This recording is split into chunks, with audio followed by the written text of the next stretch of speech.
అసలు యేసన్న గారి దగ్గరికి వెళ్ళండి. ఎలా చేసావయ్యా ఎంత పరిచర్య, కృపామయుడా నివసింప.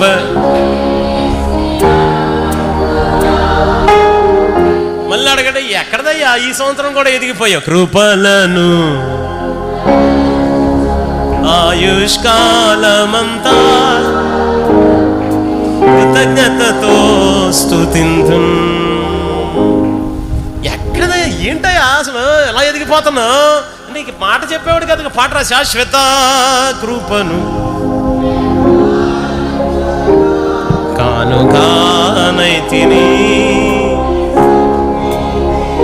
అయ్యి బాబా, ఇంకా ఎదిగిపోతున్నావు ఎలా అసలు ఏంటయ్యా? కృపా సత్య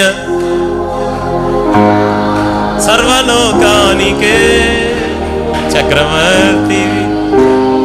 మళ్ళీ అడుగు, ఎలా ఎదుగువయ్యా ఈ సంవత్సరం? నీ కౌగిలి నన్ను దాచనే, నీ త్యాగమే నన్ను దాచ, నీ కృపయే ఈ పరిచర్యను.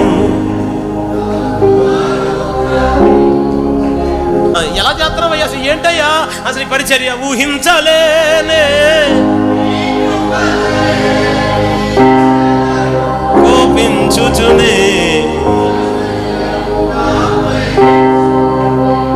అలా ఇక చివరాఖరికి ఏమని చెప్పి ముగించారో తెలుసా ఆయన ప్రయాణం? ఊహించలేనే క్షణమును కోపించుచునే.